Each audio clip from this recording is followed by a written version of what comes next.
Well, good morning, Richfield. Welcome to worship this morning. If you're new here, you're welcome to find your way to a visitor's pack, a little gift that we have at our welcome centers. So today for our announcements, today is the fifth Sunday of the month. So that means for second service, it's a fifth family Sunday. So our greenhouse rooms will be unstaffed today, and we're asking our kids to hang tight and sit with our families during our service. So there'll be a couple extra color sheets and so on for you guys to do during the service. So praise God too that we've had 2 people step up for our K to 3rd Children's Church during the second service, but we are still in need of about 4 more or 2 sets of people to help get that ministry back up and going. So if this is something you'd be interested in, please talk to Ashley Scholl or Teresa Schaefer. Next week, February 5th, we will be holding a Sunday morning vote to reaffirm as a congregation moving forward with our building program and on an amendment to our Constitution. At our meeting this past week, we got to discuss both of these things, our annual members meeting that we had. So if you would like to know a little bit more information about either one of those, you can talk to any one of our church elders. And speaking of elders, we also would like to welcome Mike Wolf and Ken Alderfer onto the Council of Elders.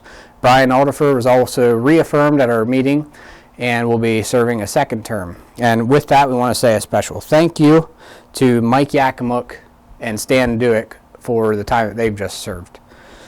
So another exciting thing that we approved in our budget here this past week, if any one of you know Susan Wilmer, she just completed her 3-year term as church treasurer, and we've been working towards this for a while, but we feel that the treasurer position is something that has reached a point where it needs to be a part-time position. So it's going to have limited hours, a few hours a week, but we are going to be opening that up to be a hired position. So if you are interested in that, or you know someone who is, there are job descriptions and applications available at our welcome centers. So you can find info there, and you can talk to myself or talk to one of the other leaders if you'd like to know a little bit more about that.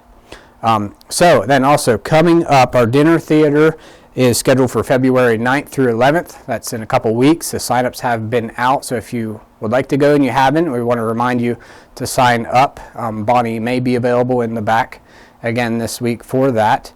So that is February 9th through 11th. And we have retreats coming up in March. We have our men's retreat and our couples retreat. Those registrations are open online on our app as well as at the welcome centers.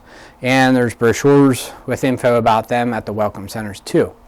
So lastly, next month in February, on February 18th, we have a wild game dinner. So Brian Kaufman is going to share a little bit more about that. Do you like looking for shed antlers? Do you like traditional archery? Do you like chasing whitetails in the big woods of Pennsylvania?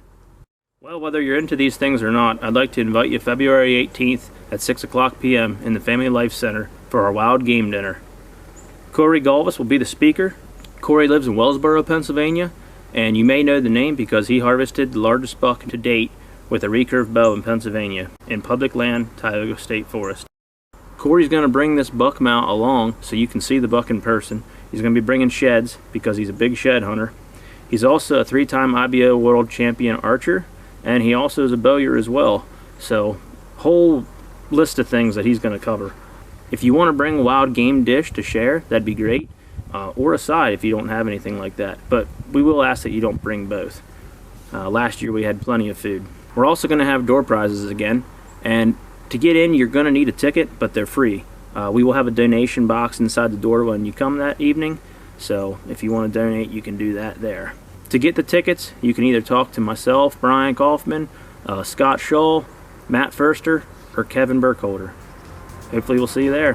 Thanks, and now let's worship together.